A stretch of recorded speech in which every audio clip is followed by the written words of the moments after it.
The republic for which it stands, one nation, under God, indivisible, with liberty and justice for all.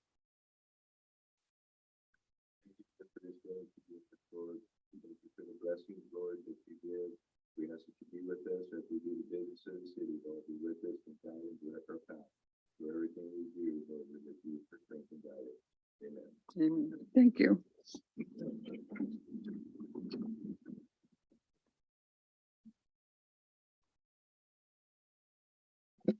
Okay, we need an approval of agenda. There's No changes, Mayor. No changes. I'll make a motion to approve. I'll second. Okay, we have a motion by Councilmember Lopez, seconded by Councilmember Espinoza to approve the agenda.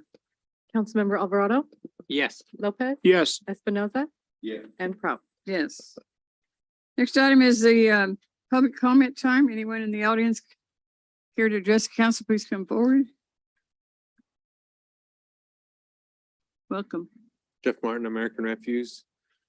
Honorable Mayor, members of the council, we completed the west side rollout for our can rollout for the west side of the city as per the railroad tracks, and everything went well, you know, along California and Pacific. It is a little bit challenging because of the parking, but we've been very successful collecting those cans and not really having any issues, and very limited phone calls and complaints about that.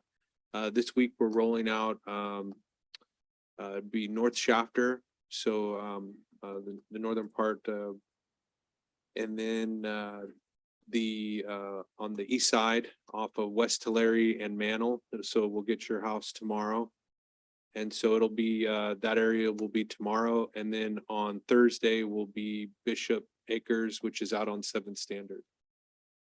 So after we completed the west side, we cleaned all the alleys, that we pulled all the cans out, all 300. So we spent basically a week just cleaning out all the couches and what have you that was in there. So, and now we're just monitoring, and we've seen a few things come out, but we're able to get right to those folks and talk to them and get them to give us a call and put it out on the curbside, and we'll get it picked up for them. So things are going well. Good. You're getting good at it, huh? We're getting really good. Yeah, that's what I thought. Any questions?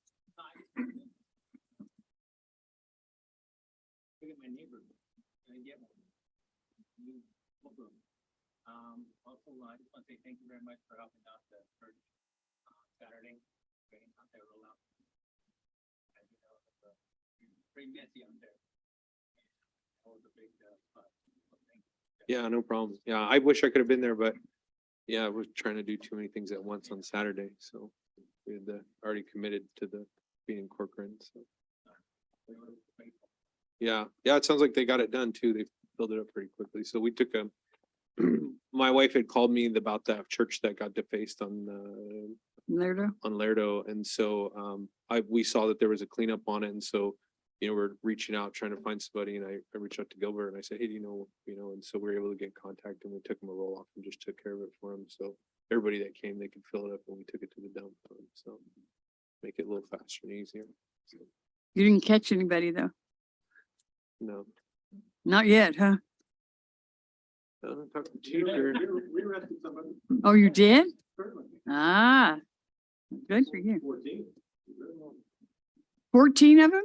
No, Oh, gee. That would have been a shocker, 14 guys. Oh, good. Yeah. Yeah. Welcome. Yes, Thank you. thank you.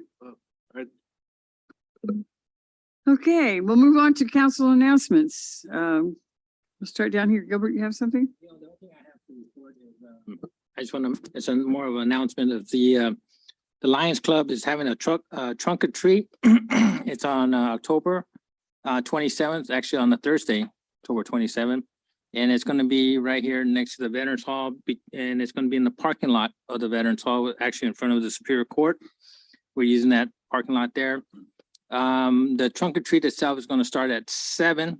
But at 6:30, we're going to give away about 300 hot dogs, chips, and some water and some popcorn. So I just want to bring that out, just mention that. You've had that out on social media too, huh? Yes. Yeah, I saw it. This is the first year's help over here. Here, yes, but we have been in the past at the at the skate park, Oh, yes, with the youth, youth group, youth center. good. It's been successful. It should be again, huh? It'll be the first time in a couple of years, I think. Yeah. Something like that. Well, so, since you know, COVID. take a while, yeah. That's it? That's it. Easy? Only announcement I have, I had the privilege of showing up to on Saturday, October 1st to the Church of Nazarene that was vandalized. I know to the extent of how it was until I went inside, and it was very sad to see. Very sad to see that somebody could do that. I mean, in all my years living here in Shafter, I don't think I've ever seen that. So it's heartbreaking to see, but what was amazing is the community that showed up all throughout Kern County, pastors, different church members from a lot of different congregations and community members here locally. They came out, and man, it was a packed house. It was a packed house. It was a lot of work, a lot of heavy. Most of the younger guys, including myself, had to do the heavy lifting, and that I'm still feeling it to today. There was a lot to clean up, and the damage. I know the news said it was about $5,000. That's a lot more damage than $5,000. They did a lot of damage to that place, and hopefully we can see it better here in the future. But just the community service that came out, the community that came out and to see everybody support it was amazing. And if anybody's listening, just tell them thank you for doing that. It showed a lot of support and how big everybody's hearts are. That's it. Pete? On the 22nd, I attended the Kern EDC annual dinner, and I was there with Kathy and a couple other. Chad was there. No, not Staff. Chad. Yes, and then on the 22nd, I also listened in on a Zoom webinar on emergency preparedness, and they had some ideas, but they were talking a little bit more about fires and floods and all that, and a little bit more of a blessed area where we don't have to worry about such things like that. But as far as some of the other topics that they were talking about, there was some things that did come to mind as being prepared just for things that pop up just out of the ordinary. So I listened in on that, and then on the 27th, I attended the retirement luncheon honoring Becky Greer for 23 years of service. Yeah, so I'd like to thank her for her service, and hope everything goes well for her. That's it. Who put on the emergency preparedness?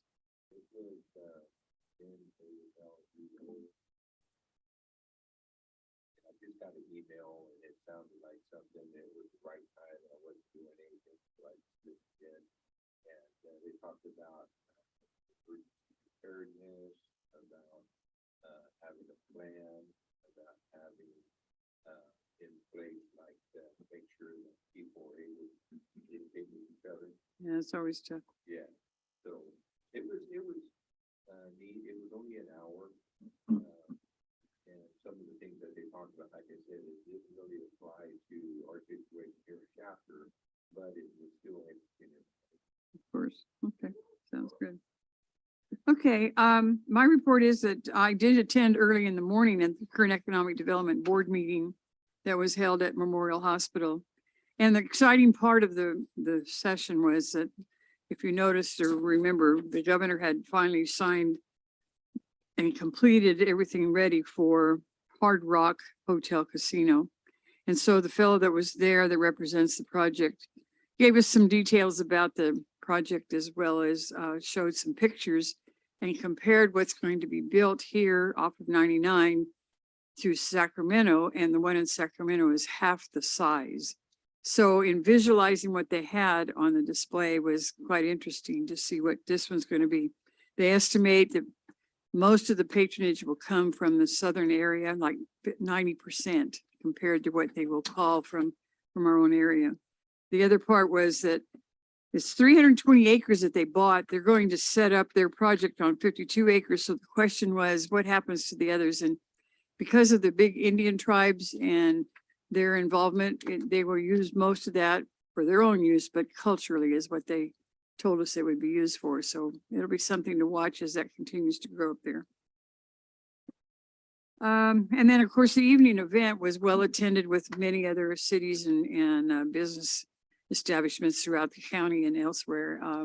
Nice to be outside and to have dinner along the Hart Park River area. It was really quite nice to be out there, not heat like we've had in the past.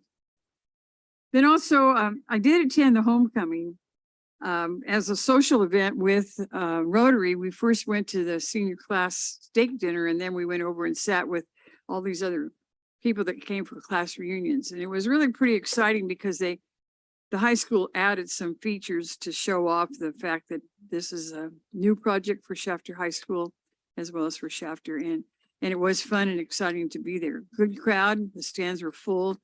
The one side for us is seat 1,600, and it was pretty close. There were lots and lots of people. And even the homecoming queen was Serenity, and I don't know how you say her last name. She's Angulo. Yes, I knew that she was a standout pitcher, huh? Yeah. And I didn't get the name of the king. Did you? Yeah, but it was exciting. They couldn't have drivers around the track because the all-weather track just doesn't allow to have that kind of activity around the track. So we'll see what happens. And to use the track, you'd have to buy some pretty expensive stuff to protect it. So I don't know if that'll ever happen. They tried some, or they did offer some skits in the field, and they'll learn even more to make it more fun and showable. But it was fun. It was fun to be there. And Shafter lost the game at the very last 28-29. Unfortunate. We have a young team and I think they've done very well, right? Yeah, they're doing well. And then when they went to McFarland the next week, well, they won 43-0. So yeah, now this one will be with Delano. Yeah, Delano. And it's probably even, huh? I think it's probably even game. Yeah. Okay, then of course, the retirement resolution of services was presented to Becky Greer when we went to lunch. Many of the police department officers came in and the staff, as well as from City Hall and other places, came in throughout the lunch serving time. And Becky was excited. She was tearful. I mean, along with others that were there.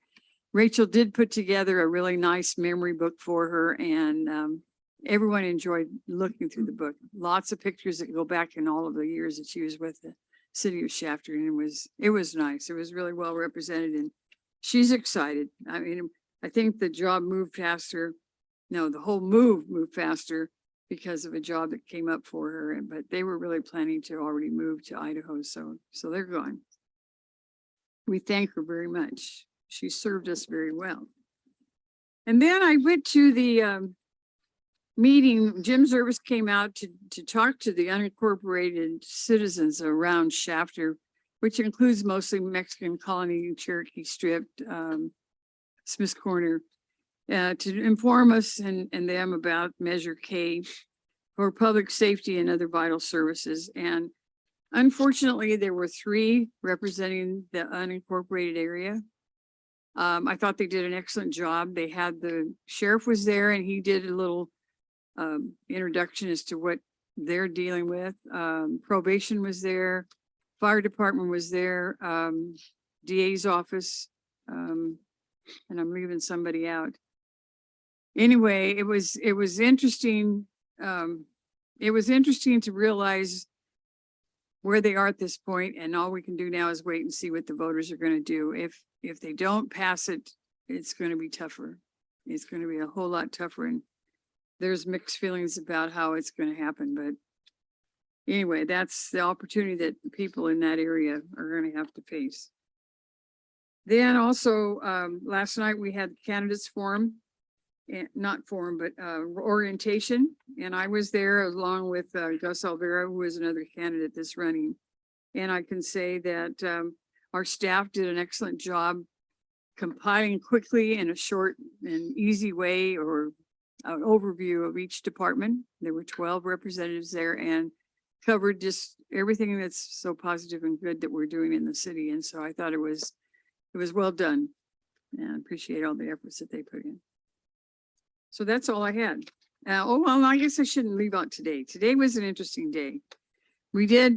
Chad and I did have a presentation, or not a presentation. We had a Zoom call with a reporter from Channel 29 that asked questions and wanted to be informed more about our substation that we're going to locate out at Gossamer Grove. And we kind of just really gave her an overview of why we got out there and how we got there and just what it means in order to supply a place and have substation out there.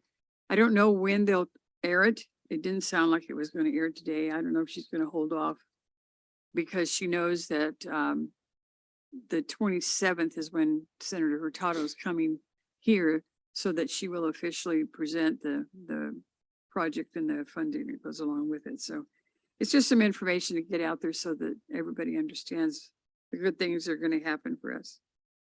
And then also today, Chad and I sat in on a meeting. We were fortunate to get an invite with Garth Fernandez. I have to always make sure I have his name.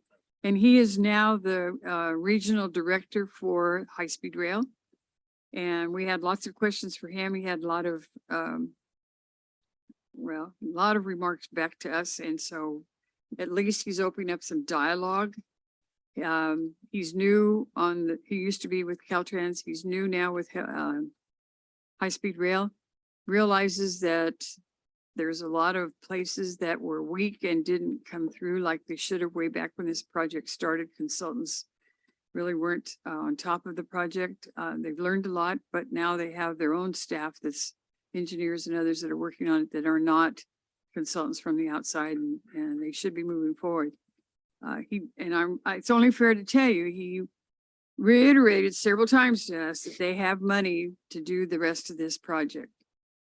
I don't know that it's there, but he kept telling us that it is there, and that's to complete the project from Merced all the way to Bakersfield. And I know it's hard to understand, but I know the future, we have to have some kind of rail because we're going to get out of our cars. I think all of you know that that's going to happen. And this seems to be the direction that we have to go. They're not putting money into lanes on the freeways. And because of the fact that we're going to have to get transportation in other ways. We question him a lot about coming through the valley instead of connecting, starting in the metropolitan areas and coming to meet the other end from north to south. But the decision was made, and the only key word, and I have to share that too, is that this is the test. It is a test to do this part through the valley so that then they know how they're going to connect and how it's all going to work. So the test is what is going to stick in my mind. That's hard for me to understand the test. I never heard it as such. He didn't say that we'd have another public meeting, but he plans to come and meet often with our staff and see what we can do to help him as well as help us, and willing to work as a partner to make this project become available, profitable. I mean, is that even profitable? I don't know. Because there's a lot of unanswered questions. So, but it was interesting. I don't know what else you want to say about it. Yeah. Yeah, it's enough. Anyway, that completes my report. Do you have anything you wanted to offer? Go Lady Generals. Yeah. It's pink out as you guys are seeing, and you'll start seeing that across the board for all their sports teams. It is October, Breast Cancer Awareness Month. So you'll start seeing that come across a whole lot more. So far, freshman girls and JV girls have both won against Taft. Revenge against Taft is so nice. I'm just waiting to see what happens with the varsity. We'll see. Does your daughter play in varsity? JV. JV, yeah, okay, so they did win. Well, good. I'm glad you got to be there. Yeah, me too.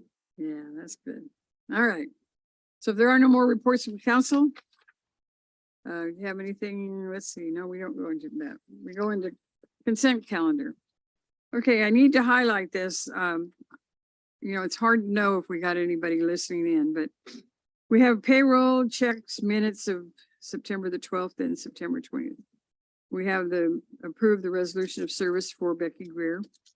We have the next item is the Shafter City Council in support of the CPUC Local Agency Technical Assistance Grant Application. Moves to ratify the letter of support. Number 6 is to approve the purchase of 2 Juniper EX 4400 network switches in the amount of $24,691. Number 7 is to accept public improvements completed with Stringham Park bus stop. And if you haven't noticed, it is looking good over here. I don't see anybody really even parking in it yet, but it'll take a while before we get the actual bus system working there. Number 8 is to accept the proposals received for material testing for the 2022 Posal Street and Storm Drain Improvement Project and issue a notice of award to Crazen Associates in the amount of $12,021. Number 9 is to accept the proposals received for a new pavement striping machine for the purchase price of $14,642. Number 10, approve resolution number 2887, which is accepting the 2021 Housing Element Annual Progress Report. Submit it to the State Office of Planning and Research, give it to the State Department of Housing and also Community Development, and finally, Kern Council of Governments. Number 11 is to introduce for second reading by title only, ordinance number 640, which would approve the zone code amendment number 22-15, repealing the existing official zoning map and approving a new official zoning map for the city of Shafter. Number 12 is adopt resolution number 741, approving that zone change number 21-70. Number 13, approve the purchase of Eventide 911 recording software hardware for the Shafter Police Department in the cost of $49,839. Number 14 is to approve construction plans and bid documents for the 2022 Park Lighting Improvement Project, release project for formal bid purposes. And number 15 is to ratify the purchase of the Motorola GTR 8000 public safety repeater and the installation for the police department, an estimated cost $18,210. Anyone have any questions on those items? Good. Motion. I'll make a motion to approve as read. I also, on item 14, can we get a social media blurb out there that people actually know we're moving on the parks? There's been a lot of questions for lighting, so it'd be nice just to let them know this is that next step, please. Certainly, this is just issuing the RFP. Correct. But we can give a project update. on- Yeah, that would be nice Sure. just to keep them abreast there. Yeah. Okay, approved. Noted, thank you. I'll second it. Okay, we have a motion by Mayor Pro Tem Givens, seconded by Councilmember Lopez to approve consent calendar. Councilmember Alvarado, Yes. Given, Yes. Lopez, Yes. Espinoza, Yes. and Prout. Yes. Next item is the management report for city participation in the Kern Groundwater Authority. Sorry, Mayor and Council, this item, I'm going to have our Public Works Director, who is one of our, at the staff level, is a representative to the Kern Groundwater Authority, and then both Mayor Pro Tem and Councilmember Espinoza may have a comment to add to that staff report. So with that, Mike. Yes, Honorable Mayor, members of the Shafter City Council, the Kern Groundwater Authority, or KGA, was established several years ago to develop a groundwater sustainability plan, which is required by the Sustainability Groundwater Management Act, or SGMA. Sustainability basically means the groundwater pumping won't exceed what is replenished into the basin. The KGA represents a large portion of Kern County west of the Sierra Tehachapi Mountains, with the notable exception of Metro Bakersfield. And although there are multiple groundwater authorities in the county, SGMA requires that they all coordinate their sustainability plans. And coordination is extremely critical in Kern County because our groundwater table is severely overdrafted.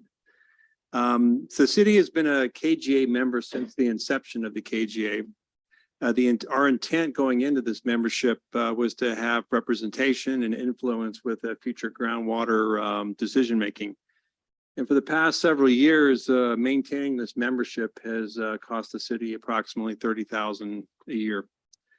But to date, Shafter is the only city member in the KGA, with notable exceptions of Delano, McFarland, and Wasca, who have opted not to participate. You know, as the KGA has evolved, it has become clear that the city's service boundaries and interests are adequately covered through the membership and participation of North Kern Water Storage District and Shafter Wasco Irrigation District. And these are agencies that the city has already coordinated very well with over the past few years.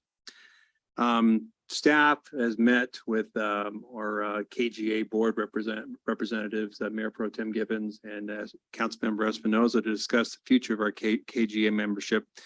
And we concluded last week that KGA membership is not essential to protecting the city's groundwater interests. And by not being a paid member, we're preserving water funds for other priorities in the city. KGA membership and participation is governed by a joint powers agreement, and withdrawing as a member requires a 30-day written notice. It's important to point out that KGA is on a calendar year budget cycle. So realistically, even if we filed that written 30-day notice immediately, we would probably have financial obligations to the organization through 2022. But nonetheless, we should file the withdrawal fairly quick to avoid obligations for 2023, and as a courtesy to the other members of the KGA as they plan their next budget year. So, with that, for council consideration tonight is authorization to withdraw from the KGA as a paying voting member, and direct city manager to file the appropriate withdrawal notice per the terms of the joint powers agreement. Thank you. Any comments? No, we fully agree here. We've had the conversation about it, and in the simplest of terms possible, we need to have a little more control over what we do with the water that we have and have access to, and not having that approval done by people who are not within this area. The simplest of way of putting it. So I think this is a good move for us. I would agree also, and having a little bit more say over the water that is for the city versus being a part of 19, 20 other people that are members, and doesn't seem to be a very solid consensus there. So I think that this would be a good move for the city of Shafter. Any other comments? I'm going to assume we should see some more information on this. We would have to at least put a group together with them, correct? So I'm assuming we'll have another document coming up in the next couple of weeks to show that. Don't know who I'm asking. For now, we're going to be more than likely wherever Shafter, Wasco, and North Kern decide to go. That's the direction we'll end up in. And so we continue to have conversations with them quite frequently over the last few weeks. So we'll keep you posted on that development. Very good. Thank you. But member Tammy and council, you're correct. Once we memorialize that arrangement, something will come back to you. Thank you. No other comments? Ready for motion? I will make a motion to approve as read. No, second it. Okay, we have a motion by Mayor Pro Tem Gibbons, seconded by Councilmember Lopez to approve current city participation of Kern Water Authority. Councilmember Alvarado, Yes. Given, Yes. Lopez. Yes. Espinoza, Yes. and Prout. Yes. Next item is the city manager comments. Quick announcements, friendly reminder, we have a joint meeting with our planning commission next council meeting on the 18th, which will commence at 4 p.m. That's to follow up on some of the planning matters that we presented to you, that we will be having a study session with you. Also, October 19th, 8 a.m., the Shafter High School will be having the Principal Partners Day. If you've not had a chance to let us know if you're going to attend, please do so, so that we can let them know. And then for the Halloween holiday coming up, October 31st, Candy in the Courtyard. You're all invited to come out. We're going to be doing a little something for the community out in the courtyard with little booths and some candy for the children. And we're going to be inviting the community, similar to when we do Selfie Day, that we invite the community to come out and participate. So again, it's kind of that community goodwill that we're doing during the What time does Halloween. that start? 2 to 5. Yes. And then we submitted a approximately $500,000 grant proposal to the local agency technical assistance for expansion of our existing fiber optic network. As you know, both the federal and the state has put out quite a bit of money out there to invest in broadband, especially in rural communities that are lacking the infrastructure to provide access to its constituents. And so we did submit $500,000 technical grant. It'll be to help put together two documents. One is a strategic plan and then shovel-ready engineering design to expand our fiber optic in underserved areas that we currently may have right now. So we may have pockets. So part of the needs assessment will identify where we have pockets within the city that don't have access to fiber optic. So this would allow us to design engineering plans and then go after another round of funding to actually construct that fiber optic out into those areas. Whether the conference doesn't help us. Huh? Well, that's what I was going to ask. The group that we met at the conference that does the fiber, I think they're doing it for Bakersfield. Is that not something that would work here? Especially because I think they're fronting the full cost. It could. This is just an opportunity to go after some grant money that, as I said, both the federal and the state put out. This is a state grant funding that was put out for cities to apply for it. So what we learned in conference is a private-public partnership that we can pursue, but this would still benefit us because instead of the private partner doing this work, we would be able to do it utilizing grant funding. So things that we can fix, not fix, but add to what we have publicly and utilizing that other group, they could actually continue throughout. Yeah. So local for community. example, if this entails engineering for construction of that expansion of that fiber optic, it would save the cost on the private partner from having to do that because we're already doing it. So then they would have plans to be able to construct that versus right now, we don't have that. And so somebody would have to pay, which would be their investment. So this gives us an ability to leverage that grant funding to make it that private partnership more enticing for the private party. Have you reached out to them? I've reached out to the city, which is the city of Placentia, and I'm looking to set up a time to talk to their staff to get into more particulars from the city side of how they approached it. Thank you. With that, nothing further from myself, but I do have our chief of police to give you a quick update and then a reminder. So chief. Honorable Mayor, members of the council, tomorrow is National Coffee with the Cop Day. So we're going to be tomorrow morning at 7 o'clock at 10 Cup. So anybody listening or in the audience or elsewhere that would like to come and speak to your police officers, we'll be over there having coffee, just hanging out. So we would like to invite anybody and everybody to come. So, okay, that's all. That's it. Thank you, sir. Per Gilbert, coffee is served all day long. So it is a day thing, not a morning thing. Okay, With there's, that, Mayor and Council, nothing further from any other directors. okay, so if there's nothing else, then we'll have a motion to recess closed session. And it's public employee performance evaluation for government code section 54957. Motion to go to closed session. I'll second it. Okay, and the time is 6:33. All those in favor say aye. Aye. Opposed, no? Okay.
And we're back in session and I'm going to call upon our city attorney to give us the final report from the closed session. Thank you, Mayor. Earlier tonight, the City Council recessed into closed session. All members were present. The item on tonight's closed session agenda was public employee performance evaluation concerning the city manager. The City Council provided the city manager with direction concerning some goals, including some urgency goals that he is to meet. And city manager took that input and we have no additional reportable action. Okay, if no other further business, we'll ask for motion to adjourn. Make a motion to adjourn. I'll second. Okay, we have a motion and a second. All those in favor say aye. Aye. Aye, opposed, no. We are adjourned.